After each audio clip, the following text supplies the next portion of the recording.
레위기 17장 이제 10절부터 마지막까지는 피를 먹지 말라라는 주제로 말씀을 하고 있습니다. 피를 먹는 게 그 당시에는 우상 숭배의 한 부분이었어요. 우상 숭배를 하면서 피를 나누어 마십니다. 그렇게 함으로 이 우상의 힘이 또 축복이 자기들의 삶 속에 가득하게 되기를 소망을 하면서 우상 숭배를 했던 것이죠. 그것보다 더 깊은 또 의미가 오늘 본문에 있는데요. 구약의 제사법은 두 가지로 나누어져 있습니다. 하나는 안수에서 죄를 전가하는 것이고, 그 짐승을 죽이는 거죠. 그리고 그 피를 뿌리고 바르는 거예요. 그러니까 이 두 가지 외에는 다른 것이 없습니다. 피를 가지고 죄를 사하는 법칙이죠. 그러니까 예수님께서 십자가에 달려서 피를 흘리시는 그 피로 이제 인류의 죄를 씻으시는 그의 상징이 이제 구약에서는 짐승의 피를 흘리는 것이었습니다. 그렇게 함으로 하나님께서 임재하실 수 있도록 거룩한 곳에만 임재하시기 때문에 장소도 거룩하게 하고 그 사람을 거룩하게 해서 하나님께서 이렇게 만나셔서 축복하실 수 있도록 그 역할을 하는 게 이제 피입니다. 죄를 사하는 법칙이에요. 근데 죄만 사해가지고는 안 되는 거죠. 왜냐하면 죄의 삭은 사망이기 때문에, 그래서 짐승을 죽이는 것입니다. 그러므로 죄와 죄의 삭신 사망을 한꺼번에 처리하는 거예요. 죄를 지으면 저주를 받습니다. 613가지의 율법의 모든 저주들이 불순종할 때 따라 나와요. 근데 그 저주들을, 모든 저주들을 이 죄를 사함으로 해서 없습니다. 그런데 죄의 삭은 사망이기 때문에 사망도 처리를 해야 돼요. 그래서 죽음이 반드시 짐승에게 찾아오게 되는 거죠. 그래서 죄인은 죄를 지으면 죽어야 되는데, 죽지 않기 위해서는 대신 죽어야 될 짐승이 있어야 되는 거죠. 구약에서는. 신약에서는 예수님께서 이제 죽으셔서 우리의 죄의 삭신 사망을 처리해 주심으로 우리가 죽지 않아도 되는 거죠. 예수님 흘리신 보혈의 피는 이제 죄를 처리하는 거고, 그의 죽음은 우리의 죄의 삭신 사망을 처리하는 것입니다. 그래서 구약의 제사법은 짐승의 죽음과 피를 뿌리고 바르는 이 두 가지로 구성이 되어 있는 것입니다. 이 원리가 에덴 동산에서 이제 첫 출발을 하게 됩니다. 아담과 하와가 범죄했을 때 죄인이기 때문에 하나님께서는 만날 수가 없는 거예요. 에덴 동산에서 만나기 위해서는 이제 피가 있어야 되는 거죠. 그래서 이 짐승을 죽여서 가죽옷을 뜯어내서 수치를 가려주고 하나님과 죄인들이 만나는 장면이 에덴 동산에서 나옵니다. 이 제사함의 법칙을 아담에게 가르쳐주고, 아담은 가인과 아벨에게 가르쳐주고, 가인은 믿지 않고 아벨은 믿고, 이 피의 제사법이 지속적으로 이제 구약을 관통하고, 신약에 와서는 예수님이 십자가에 달리심으로 모든 예언들을 성취를 하시게 되는 거죠. 구약에서 유월절을 보면 이 마지막 이제 출애굽하기 전날 밤에 10번째 장자의 죽음의 재앙이 이제 나옵니다. 근데 이스라엘 백성들에게는 죽지 않도록 어린 양을 잡아서 피를 이제 문설주와 지방에 바르게 했죠. 그 피를 문설주에 바른 이스라엘은 이제 죽지 않았습니다. 죽음이 이제 지나가게 된 거죠. 죽음의 사자가 건너뛰었던 이유는 간단합니다. 죽음의 사자는 그 집에서 받아야 될 죽음의 대가를 양의 피로 대신 받았기 때문에 그래요. 그래서 유월절에 죽어서 피를 제공한 양들은 이스라엘의 장자를 대신하여 죽은 짐승입니다. 그러니까 문설주의 양의 피를 바른 것은 생명을 대신 지불한 표였어요. 그게 이제 예수님께서 십자가에 흘리신 보혈의 피의 상징이 이것인 것이죠. 그래서 죄를 짓게 되면 죽음을 반드시 요구하게 되어 있습니다. 그래서 속죄를 받으려면 죽음으로 죄의 대가를 지불해야 돼요. 내가 지불하든지 아니면 대신 누군가 지불해 주든지. 그래서 구약은 짐승이요, 신약은 예수님이 되는 것입니다. 그래서 구원이라는 것은 뭐 선행을 몇 개 해가지고 이루어질 수 있는 게 아니에요. 목숨을 죽여야 되는 것이고 피를 흘려야 되는 것입니다. 인간은 목숨이 하나밖에 없는 거죠. 그래서 누군가 대신해야 죄인들이 생명을 얻게 되는 거죠. 이게 간단한 구약의 죄인들이 제사함을 얻고 생명을 얻는 방법이었습니다. 누군가 대신 죽어야 되고 피를 흘려야 되는 거예요.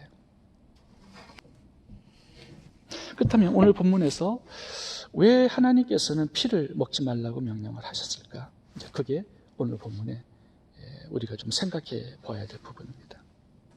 구약의 이 짐승의 피와 짐승의 죽음은 예수 그리스도의 대속의 죽음과 피를 상징하고 있는 것입니다. 그러니까 인간이, 죄인들이 구원을 받을 수 있는 방법은 유일하게 이거밖에 없어요. 예수님의 죽음과 피. 죄를 사할 수 있는 방법은 예수님의 피. 죄의 삭신 죽음을 처리할 수 있는 방법은 예수님의 죽음. 이 두 가지가 죄인인 인간이 구원을 받는 유일한 길입니다. 근데 구약은 지금 제사법에서 이것을 상징하고 있는 것이거든요. 근데 그 피를 아무 생각 없이 마셔요. 우상을 숭배하기 위해서, 자신의 건강을 위해서. 예수님의 희생을 무가치하게 여겨버리고 짓밟아 버리는 것이에요. 예수 그리스도의 이 대속의 구원을, 이 거룩한 가치를, 상징성을 없애버리고 짓밟아 버리는 마귀의 행위가 되는 것입니다. 이 제사에 드려지는 이 희생의 피가 건강용으로 보인다면 어떻게 피를 바르고 뿌릴 때 내 죄를 사하고 내 생명을 살리는 고귀한 피로 믿을 수가 있겠습니까? 그래서 하나님께서는 이 피를 먹고 마시는 것을 죽음에 처하는 죄로 이렇게 말씀을 하고 있는 것입니다. 이 구약에 보시면 이제 출애굽하는 이스라엘 백성들에게 어린 양의 피를 내서 물설주에 바르라고 말씀을 하셨어요. 그런데 문지방에는 바르지 못하게 하셨습니다. 그러니까 짓밟지 못하게 하신 거예요. 그러니까 무가치하게 여기지 못하게 하신 것입니다. 그렇다면 이제 신약에 와가지고 이것이 어떻게 적용이 되냐 하면 성만찬에 적용이 됩니다. 이 성만찬도 예수님의 보혈의 피를 상징하는 것이거든요. 뿌리고 바른 거예요. 우리의 몸속으로 모셔들여서 우리의 심령 가운데 뿌리고 바르는 믿음의 행위입니다. 그런데 고린도 교회를 보면 성만찬을 이렇게 행할 때 배고픈 자들이 와서 이걸 식사 대용으로 먹어요. 그래서 고린도전서 11장을 보면 누구든지 주의 떡이나 잔을 합당치 않게 먹고 마시는 자는 주의 몸과 피를 범하는 죄가 있느니라. 그런데 그 다음 구절이 중요합니다. 사람이 자기를 살피고 그 후에야 이 떡을 먹고 이 잔을 마실지니 주의 몸을 분별치 못하고 먹고 마시는 자는 자기의 죄를 먹고 마시는 것이니라. 이러므로 너희 중에 약한 자와 병든 자가 많고 잠자는 자도 적지 아니하니. 무슨 얘기를 하냐면 예수님의 피를 무가치하게 여기고 그 의미를 짓밟아 버리는 자들은 죽는다라는 겁니다.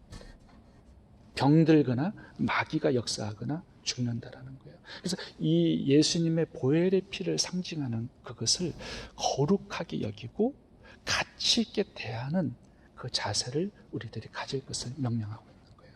왜냐하면 그렇지 않으면 마귀가 역사하고 결국은 믿음을 그 속에서 갖지 못하면 영원한 죽음에 처하게 되는 거죠. 제사함을 얻지 못해요. 아무리 피를 뿌려봐요. 믿음이 없이 피를 뿌리는 것은 의미가 없는 것이거든요. 구약에서는 사실 많은 피들을 가지고 오고 짐승을 죽였지만 나중에는 하나님께서 더 이상 가져오지 말라고 명령합니다. 왜? 의미가 없어요. 믿음으로 드려지는 것이 아니었기 때문에 그렇습니다.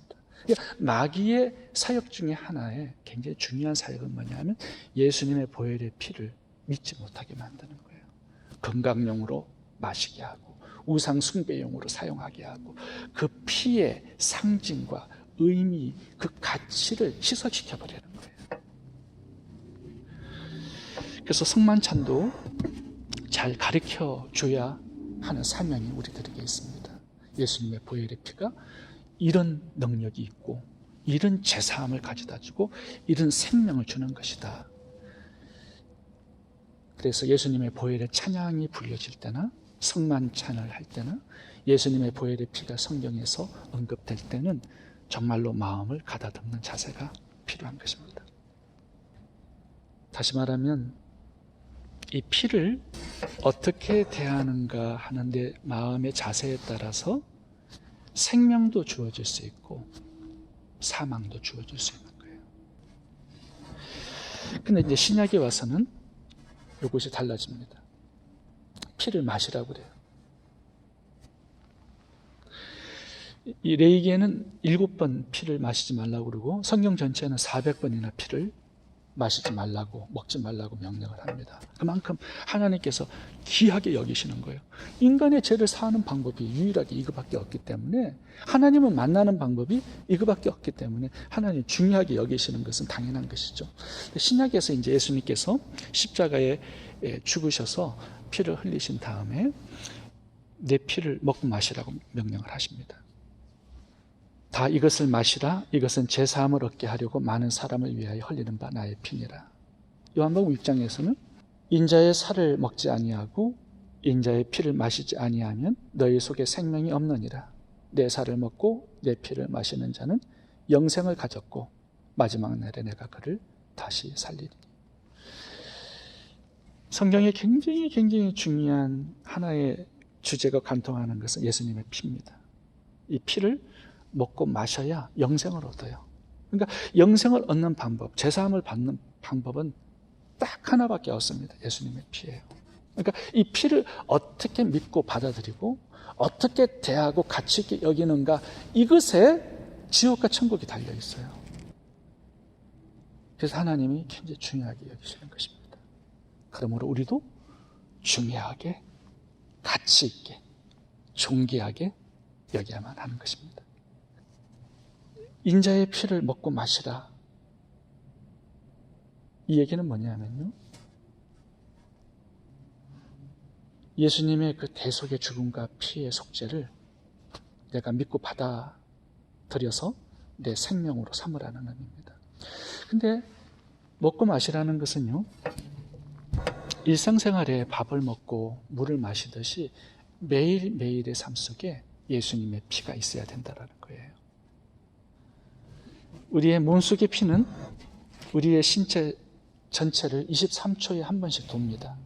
1분에 3번 피가 돌아요. 그렇게 돌아야만 세포 구석구석에 영양분을 공급하고 불순물들을 제거할 수가 있어요. 그러니까 생명이 건강하기 위해서는 1분에 3번 피가 돌아야 되듯이 우리의 영적 생명이 건강하기 위해서는 예수님의 보혈의 피가 지속적으로 생각나야 되고 묵상되어져야 되고 찬양되어져야 되고 간증되어져야 된다라는 거예요. 예수 그리스도의 보혈의 피를 먹고 마시라. 이것은요, 매일의 삶 속에 순간순간 예수님의 보혈의 피를 의지하고 묵상하고 동행하라는 그런 뜻이 되겠습니다.